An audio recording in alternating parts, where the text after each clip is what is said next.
Hey everyone, and welcome to the rehearsal schedule on Cast98. This is the performer view of the rehearsal schedule. It's identical to the director view except for just a couple things.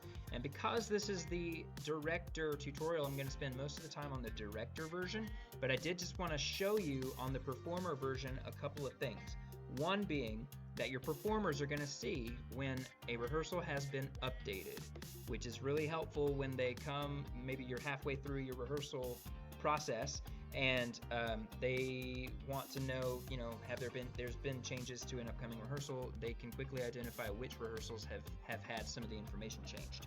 They also will see their name highlighted on a rehearsal when they are called as an attendee, and that is going to match them based on their character role, their groups that you've defined, or if you've added them specifically as an individual. So you can when you're adding attendees to rehearsals, which we're going to get to in this video just in a minute, you can add them as an actor, you can add them as a character, or you can add them as a group.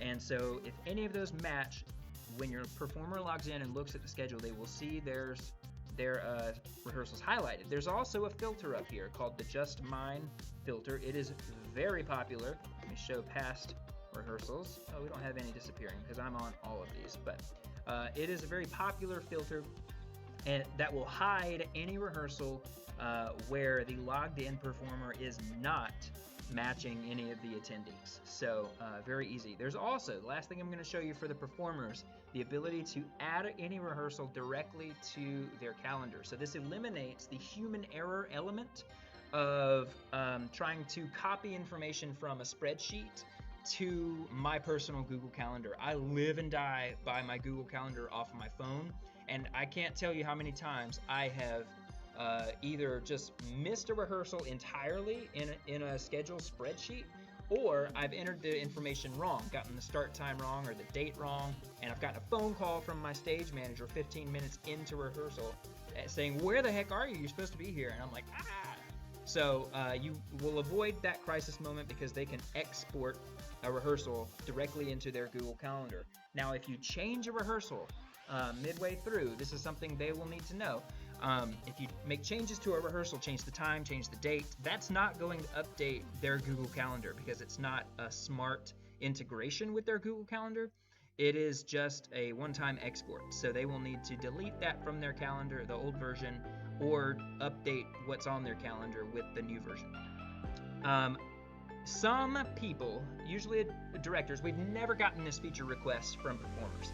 Only directors have asked, can we have an export all button, or can we sync the entire schedule to Google Calendar? We do not, Cast98 does not have that functionality, and the reason is, as I said, performers have never requested that, and the rehearsal schedule is really designed for performers. And the reason they've never requested that is because they want to only export the rehearsals that they need to attend to their personal calendar.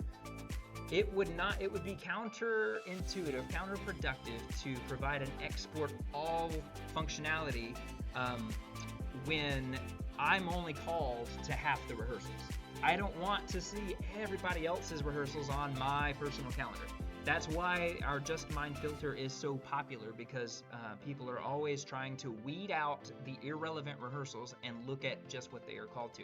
I'll also point out that for families, the name matching that happens over here works for everybody in the family, because if I'm a dad and I've got two kids and we are all three in the same show together, I have a separate audition profile within my single account for each child and for myself.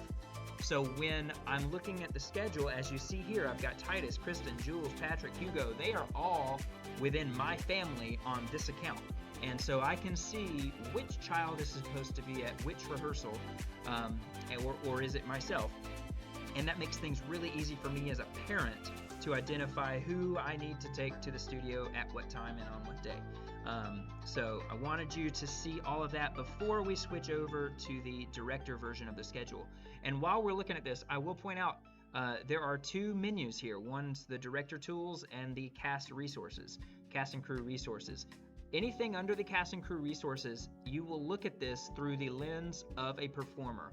So the page I'm on right now is this rehearsal schedule link under the performer view. If the schedule was not yet published, there would be a message here that says the schedule has not yet been released. Please check back later. But because it is published, I'm able to see it all. Under the director menu, if I go to the rehearsal schedule, you will see it whether it's been published or not. There's also a link right here at the top to quickly jump over to the schedule builder if you are ready for that.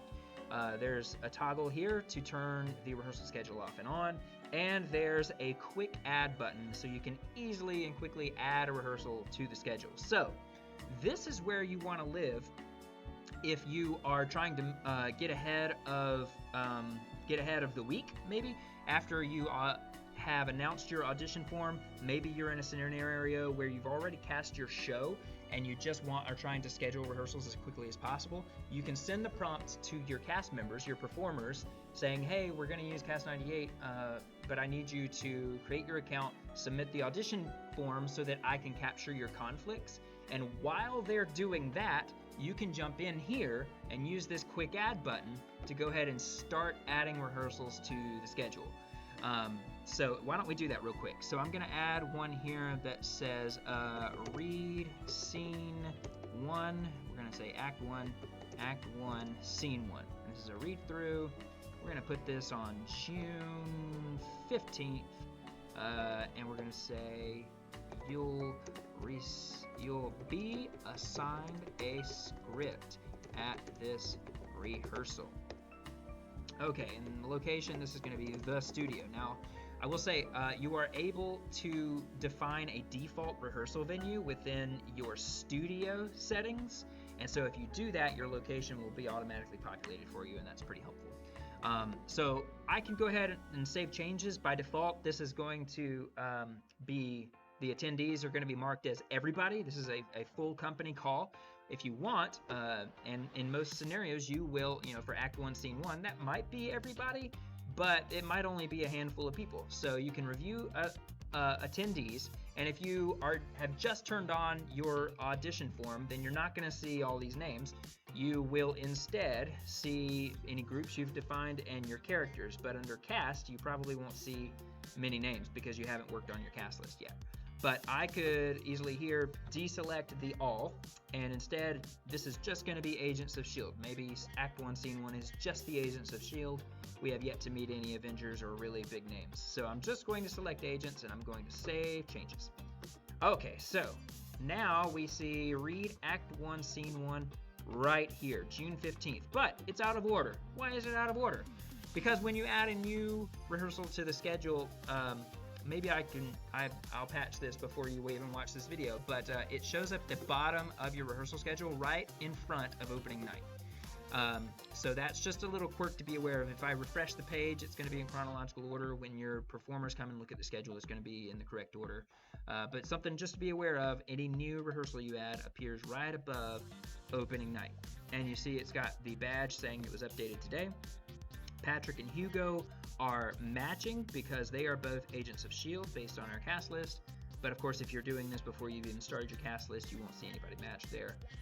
And all the details are available. Now, because we're looking at the director view of the rehearsal schedule, we have some, instead of the add to calendar functionality that we saw for the performer, you as the director can use this little pop-up menu with your cursor, where if you're on a mobile device, a tablet, you can touch and expose this menu. You can delete a rehearsal, you can edit a rehearsal, which brings up the same form that we were just looking at, and it shows you you're editing this rehearsal on Saturday, June 15th.